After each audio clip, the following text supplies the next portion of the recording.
Assalamualaikum warahmatullahi wabarakatuh. Hai teman-teman, di video kali ini aku akan membahas teori interteks pada karya susastra, yakni pada cerita rakyat yang berjudul Asal-Usul Danau Toba dari dua penulis. Yang pertama dari Hani Harani dan yang kedua dari Henny V. Tineke.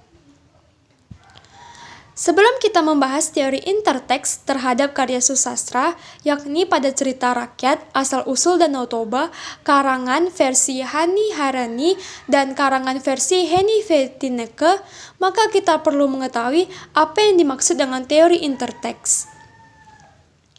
Teori interteks adalah kajian yang masih berkaitan dengan teks, yang mana pada teori ini hal yang dikaji lebih mendalam dibandingkan dengan teori tekstual. Teori ini juga bisa menyangkut terhadap unsur ekstrinsik, sehingga ia disebut lebih mendalam dibandingkan dengan teori tekstual. Dalam teori ini, itu sifatnya ada dua. Yang pertama, ialah mengkaji dari dua bentuk karya susastra yang berbeda. Misalnya, novel yang difilmkan, film yang dinovelkan, puisi yang dijadikan lagu, cerpen yang dijadikan puisi, dan sebagainya. Dan yang satunya lagi ialah dua penulis yang menyajikan karya susastra dalam bentuk sajian yang sama. Contohnya itu seperti yang akan kita bahas di dalam video ini, yakni cerita rakyat Asal-Usul Danau Toba, yang mana dalam satu judul karya susastra terdapat berbagai versi. Yang satu versi Hani Harani dan yang satunya lagi ialah versi Henny V. Tineke. Kita akan membahas unsur intrinsik.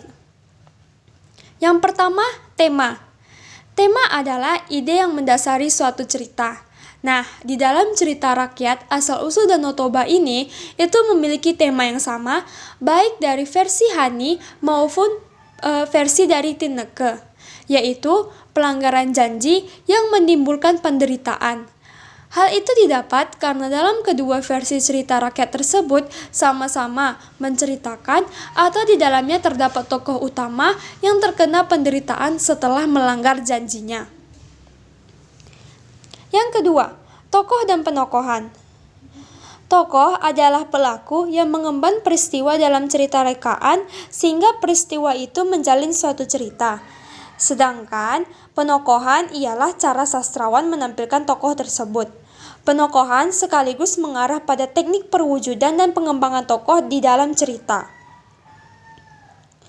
Dalam cerita rakyat Asal-Usul Danau Toba, versi dari Hani, tokoh utama atau sentralnya ialah tokoh petani, yang mana secara keseluruhannya cerita rakyat ini menceritakan tentang tokoh petani.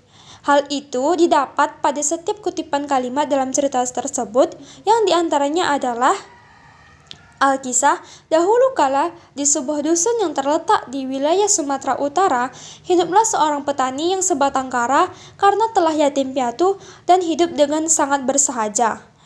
Lalu pada kutipan kalimat, sering si petani merasa kesal dengan kelakuannya, tapi dia tetap dapat menahan amarah.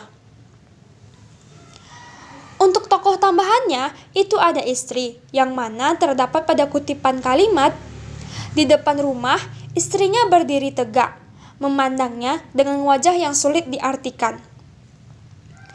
Lalu, ada tokoh tambahan, putra, yang terdapat dalam kalimat, suatu hari, si putra disuruh ibunya untuk mengantarkan makanan kepada ayahnya yang sedang bekerja di sawah.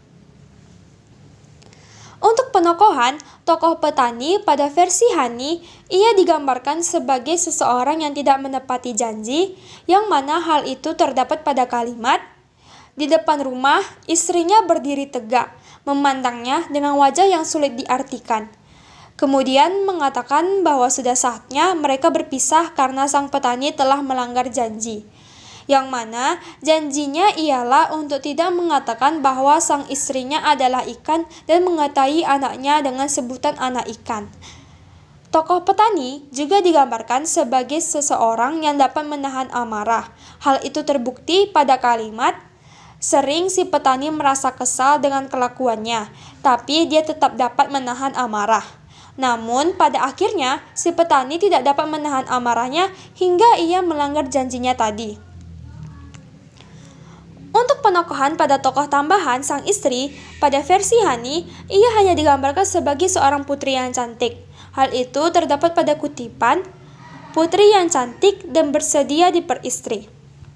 Untuk penokohan pada tokoh tambahan putra, digambarkan sebagai seseorang yang agak malas, manja, dan rakus. Hal itu digambarkan pada kutipan kalimat, sayangnya si putra ini kelakuannya agak malas dan manja serta rakus. Lalu pada kutipan, putra ternyata sedang bermain dan makanan untuk ayahnya telah habis dimakannya, yang berarti ia menandakan anak yang rakus. Sedangkan dalam versi Tineke, tokoh utama ialah pemuda bernama Toba. Di antara kutipan kalimatnya ialah, Alkisah, pada zaman dahulu kala, hiduplah seorang pemuda bernama Toba. Lalu pada kalimat, pada suatu hari, Toba memancing sepulang dari ladang. Kemudian, pada kalimat, sejenak Toba memperhatikan ikan besar yang berhasil dipancingnya itu. Nah, dari ketiga kalimat tadi, itu menandakan bahwa tokoh utamanya ialah pemuda bernama Toba. Untuk tokoh tambahannya, di dalam versi Tineke, itu terdapat tokoh putri, yang mana pada kutipan kalimat di bawah ini, namaku Putri Tuan. Lalu, ada tokoh tambahan lagi, yakni Samosir, yang mana terdapat dalam kutipan kalimat, seorang anak laki-laki, Samosir namanya. Dan pada kalimat, Samosir tumbuh menjadi anak yang sehat. Itu berarti tokoh dalam versi ini, yakni Tineke, sangat berbeda jauh dengan tokoh di dalam versi Hani. Untuk penokohan tokoh Toba pada versi Tineke, ia digambarkan sebagai seseorang yang sama digambarkan pada versi Hani, yakni seseorang yang tidak bisa menepati janji. Hal itu digambarkan pada kalimat, tidak disangka jika suaminya melanggar sumpah untuk tidak menyebutkannya berasal dari ikan. Tokoh Toba di dalam versi Tineke juga digambarkan sebagai orang yang pekerja keras, yang mana terdapat pada kutipan, Toba merasa harus bekerja lebih keras lagi untuk dapat memenuhi keinginan makan anak laki-lakinya yang luar biasa itu. Dan pada kutipan, Toba telah merasa lapar karena bekerja keras sejak pagi langsung membuka bekal untuk makanannya. Untuk penokohan yang satu ini, itu tidak terdapat di dalam versi Hani. Di versi Hani sendiri, tokoh Toba hanya digambarkan sebagai seseorang yang tidak bisa menepati janjinya. Untuk penokohan pada tokoh tambahan putri, pada versi Tineke, ia digambarkan sebagai seseorang yang cantik jelita. Hal itu digambarkan pada kalimat, seorang perempuan yang cantik jelita wajahnya. Dan terdapat pula pada kalimat, begitu pula dengan perempuan berwajah jelita itu. Tokoh putri juga digambarkan sebagai seseorang yang suka memanjakan Samosir. Hal itu digambarkan pada kalimat, bertambah-tambah malas kelakuannya akibat ibunya yang terus memanjakannya. Apapun yang dimintanya akan diusahakan oleh ibunya untuk dipenuhi. Untuk penokohan pada tokoh Samosir, ia digambarkan sebagai anak yang nakal, pemalas, tidak peduli, dan memiliki nafsu makan yang kuat. Hal itu tergambar pada kalimat, sayang, dia agak nakal serta pemalas. Ia seperti tidak peduli. Samosir sangat kuat nafsu makannya. Dari sini kita mendapatkan untuk penokohan di antara dua versi tersebut, yakni versi Hani dan versi Tineke, secara garis besarnya sama. Namun, ada beberapa sifat di dalam versi Tineke yang tidak terdapat di dalam versi Hani. Tapi, semua tokoh yang ada pada versi Hani terdapat juga di dalam versi Tineke. Yang ketiga ada latar. Latar adalah landasan tumpu atau mengarah pada pengertian tempat, hubungan waktu, dan lingkungan sosial tempat peristiwa-peristiwa itu diceritakan. Latar tempat dalam cerita asal-usul Danau Toba versi Hani ialah, yang pertama ada dusun. Terdapat pada kutipan kalimat, Alkisah dahulu kala di sebuah dusun yang terletak di wilayah Sumatera Utara.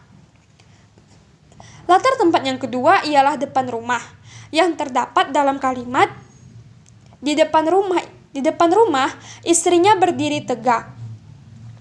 Sedangkan untuk latar tempat dalam versi Tineke ialah di tengah perjalanan, yang terdapat dalam kalimat, di tengah perjalanan Samosir merasa lapar.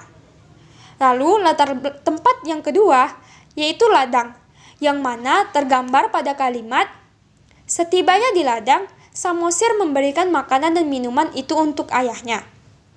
Yang ketiga, rumah. Hal itu digambarkan pada kalimat, dia langsung berlari ke rumah. Nah, secara garis besarnya, latar tempat pada kedua versi cerita rakyat ini hampir sama atau persis. Namun, ada juga latar tempat dalam versi Tineke tidak ada pada versi Hani. Selanjutnya ada latar waktu. Nah, latar waktu di dalam versi Hani ialah yang pertama, dahulu kala. Hal itu didapat pada kalimat Alkisah dahulu kala. Yang kedua ada musim paceklik, yang terdapat pada kalimat ketika musim paceklik tiba. Sedangkan pada versi Tineke, latar waktunya ialah zaman dahulu kala, yang mana terdapat pada kalimat Alkisah pada zaman dahulu kala. Yang kedua, latar waktu pagi, terdapat pada kalimat Toba telah sangat merasa lapar karena bekerja keras sejak pagi. Nah, untuk latar waktu, kedua versi ini hampir sama, yaitu zaman dahulu kala. Sedangkan untuk latar sosial, pada versi Hani dan Tineke ialah sama, yakni latar sosial seorang petani sebatang kara dan yatim piatu, yang mana sama-sama terdapat pada kalimat, hiduplah seorang petani yang sebatang kara karena telah yatim piatu. Dan kalimat, ia adalah seorang yatim piatu, sehari-hari ia bekerja di ladang. Yang keempat ada alur. Alur adalah rangkaian cerita yang dibentuk oleh tahapan-tahapan peristiwa sehingga menjalin sebuah cerita yang dihadirkan oleh para pelaku di dalam cerita. Nah, untuk alur dalam cerita rakyat ini ialah sama-sama alur maju, baik dari versi Hani maupun dari versi Tineke. Yang mana pada awalnya kedua versi ini sama-sama menceritakan kejadian dari awal hingga akhir secara berurut. Yang kelima, sudut pandang. Sudut pandang adalah cara pengarang menampilkan para pelaku di dalam cerita yang dipaparkannya. Nah, dalam cerita rakyat ini, ia sama-sama menggunakan sudut pandang orang ketiga serba tahu, baik dalam versi Hani maupun dari versi Tineke, yang mana digambarkan dengan pemakaian kata ia dan nama tokoh di dalam narasinya. Misalnya, pada versi Hani ialah pada kalimat berikut ini. Sering si petani merasa kesal dengan kelakuannya, tapi dia dapat menahan amarah. Suatu hari, si putra disuruh ibunya untuk mengantarkan makanan kepada ayahnya yang sedang bekerja di sawah. Sedangkan pada versi Tineke terdapat dalam kalimat, Samosir tumbuh menjadi anak yang sehat, tubuhnya kuat. Namun sayang, dia agak nakal serta pemalas. Yang keenam, gaya bahasa. Gaya bahasa adalah cara seorang pengarang menyampaikan gagasannya dengan menggunakan media bahasa yang indah dan harmonis, serta mampu menuansakan makna dan suasana yang dapat menyentuh daya intelektual dan emosi pembaca. Nah, dalam cerita rakyat ini, baik versi Hani maupun versi Tineke itu sama-sama tidak menggunakan diksi-diksi yang indah atau majas sekalipun. Cerita rakyat yang berbeda penulisnya ini sama-sama menggunakan bahasa yang ringan dan mudah dimengerti, namun tetap memperhatikan KBBI serta penulisan yang baik dan benar. Yang ketujuh, amanat atau nilai moral merupakan unsur isi dalam karya fiksi yang mengacu pada nilai-nilai sikap, tingkah laku, dan sopan santun pergaulan yang dihadirkan pengarang melalui tokoh-tokoh di dalam ceritanya. Nah, pada cerita rakyat ini, dia memiliki amanat yang sama baik dalam versi Hani maupun dalam versi Tineke. Yang pertama adalah jangan mengingkari janji, yang mana dalam versi Hani terdapat pada kalimat kemudian mengatakan bahwa sudah saatnya mereka berpisah karena sang petani telah mengingkari janjinya. Sedangkan pada versi Tineke, tidak disangka jika suaminya melanggar sumpah atau janji untuk tidak menyebutnya berasal dari ikan. Nah, janji di dalam amanat ini maksudnya agar kita tidak mengingkari supaya tidak adanya kejadian yang kita sesalkan di kemudian hari. Segitu dulu penjelasan saya mengenai teori intekstual pada karya sastra, yakni cerita rakyat yang berjudul Asal-usul Danau Toba versi dari Hani Hareni maupun dari versi Henny V. Tineke. Sekian, terima kasih. Wassalamualaikum warahmatullahi wabarakatuh. See you on next video and bye-bye.